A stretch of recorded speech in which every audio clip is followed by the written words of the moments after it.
আৰক্ষীত আবেদন কৰা লৰা ছোৱালী সকলে মোক সুধি থাকে যে দাদা মামা পুলিচৰ ফিজিক্যাল ইন্টাৰভিউ কেতিয়াৰ পৰা আৰম্ভ হ'ব আমি অসম পুলিচত ৬,৪০০ আসসালামু আলাইকুম নমস্কাৰ মই শাহিদ আপুনি চাই আছে দা ইউনিক অসমীয়া আজিৰ এইটো ভিডিঅ'ত মই আলোচনা কৰিম ইতিমধ্যে আসাম পুলিচৰ এসআই এবিইউবি কনষ্টেবল তাৰপিছত এপিআৰও এইবিলাকৰ বিভিন্ন চাকৰিৰ যি অনলাইন এপ্লাই হৈ গৈছিল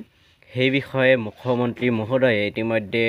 এই ফিজিক্যাল টেষ্ট রিটেন টেষ্ট বা ভাইবা এইবিলাক কেতিয়া অনুষ্ঠিত হ'ব সেই বিষয়ে ইতিমধ্যে ডেটসমূহ ঘোষণা কৰিছে লগতে তাৰ লগত আৰু কিছু ইম্পৰ্টেন্ট ঘোষণা আছে আপোনালোকে হয়তো গম পাইছে কিন্তু এই ইম্পৰ্টেন্ট কথাবিলাক তাতেও কিছু সোমাই আছে সেইখিনি তাতে উল্লেখ কৰা নাই নিউজত সো সেইখিনি মই আপোনালোকৰ লগত ইয়াতে আলোচনা কৰিবলৈ চেষ্টা কৰিম গতিকে ভিডিঅ'টো আপোনালোকে স্কিপ নকৰাকৈ চাই থাকিব যাতে আগলৈ এনেকুৱা ধৰণৰ ভিডিঅ' আপলোড কৰাৰ লগে লগে আপোনালোকে নটিফিকেশ্যন পাই যায় আৰু সৰ্বপ্ৰথমে মোৰ চেনেলৰ ভিডিঅ'বিলাক আপোনালোকে চাব পাৰে এতিয়া হক কোনো সময় নষ্ট নকৰাকৈ আজিৰ ভিডিঅ'টো আমি আৰম্ভ কৰোঁ প্ৰথমতে আপোনালোকৰ যি আসাম পুলিচৰ ৰিক্ৰুটমেন্ট হ'ব বা ৰিক্ৰুটমেন্টৰ যি এডভাৰটাইজমেন্ট ওলাইছিল ফৰ্ম ফিলআপ নিশ্চয় আপোনালোকে কৰিছে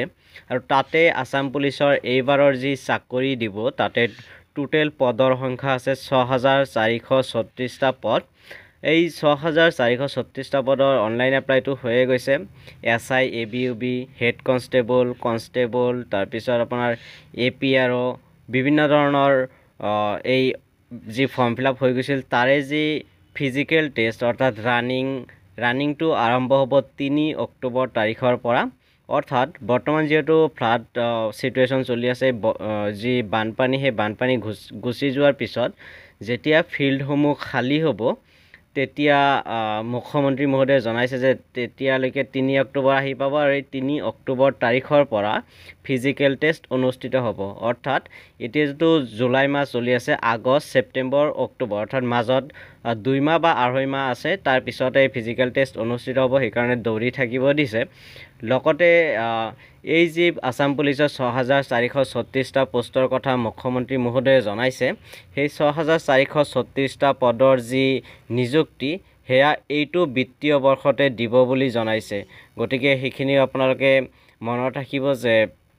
এইটো বিত্তীয় বৰ্ষতে এই চাকৰিবিলাক পাব অৰ্থাৎ মাৰ্চ বা তেখেতে উল্লেখ কৰা মতে মাৰ্চ এপ্ৰিলৰ ভিতৰত এই যি নিযুক্তি প্ৰক্ৰিয়া হেয়া মানে কমপ্লিট কৰি মাৰ্চ এপ্ৰিলৰ ভিতৰত এপইন্টমেন্ট লেটাৰ দিয়া হ'ব নাই বা খুব বেছি বহাগ বিহুলৈকে পাব বহাগ বিহুৰ আগতে এপইন্টমেন্ট দিয়াৰ কথা মুখ্যমন্ত্ৰী মহোদয়ে ঘোষণা কৰিছে সো এইখিনি আছিল গুৰুত্বপূৰ্ণ কথা যিখিনি আসাম পুলিচ ৰিলেটেড হয় আৰক্ষীত আবেদন কৰা লৰা ছোৱালী সকলে মোক সুধি থাকে যে দাদা মামা পুলিচৰ ফিজিক্যাল ইন্টাৰভিউ কেতিয়াৰ পৰা আৰম্ভ হ'ব আমি অসম পুলিচত ৬,৪৩৬টা পোষ্টৰ বাবে আবেদনৰ প্ৰক্ৰিয়া আৰম্ভ কৰিছিলোঁ আৰু আজি আমি সিদ্ধান্ত ললো যে অহা ৩ অক্টোবৰৰ পৰা পুলিচৰ ফিজিক্যাল টেষ্টসমূহ আৰম্ভ হ'ব গতিকে মই সকলোকে অনুৰোধ কৰিম যে বানপানীৰ যেতিয়াই পানী শুকাব আমাৰ খেলপথাৰসমূহ মুকলি হ'ব আমি দৌৰা প্ৰেক্টিছ আৰম্ভ কৰিব লাগে কাৰণ ৩ অক্টোবৰৰ পৰা অসম আৰক্ষীৰ ফিজিক্যাল টেষ্ট আৰম্ভ হ'ব মোৰ লক্ষ্য হৈছে যে ফিজিক্যাল টেষ্ট ৰিটেন আৰু ভাইবা তিনিওটা প্ৰক্ৰিয়া সম্পূৰ্ণ কৰি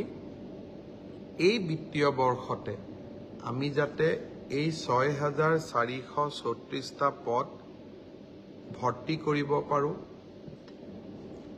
এটা সুন্দৰ নিযুক্তি প্ৰক্ৰিয়াৰ মাজেৰে লৰা ছোৱালীক নিযুক্তি দিব পাৰো আৰু তাৰ লগে লগে ২০২৫ চনৰ বাবে আকৌ এবাৰ নিযুক্তি প্ৰক্ৰিয়া আমি যাতে আৰম্ভ কৰিব পাৰো লগতে এডিআৰই আৰু elementary education board secondary education বোৰ্ডৰ বিষয়ে তেখেতে বহুত কেটা ঘোষণা আগবঢ়াইছে সেইকেটা ভিডিঅ' মই বেলেগ ভিডিঅ'ত জনাম বা বেলেগ ভিডিঅ' আকাৰ আপোনালোকক দিবলৈ চেষ্টা কৰিম সেইখিনি আপোনালোকে চাই ল'ব আশা কৰিছো আসাম পুলিচৰ ৰিলেটেড যি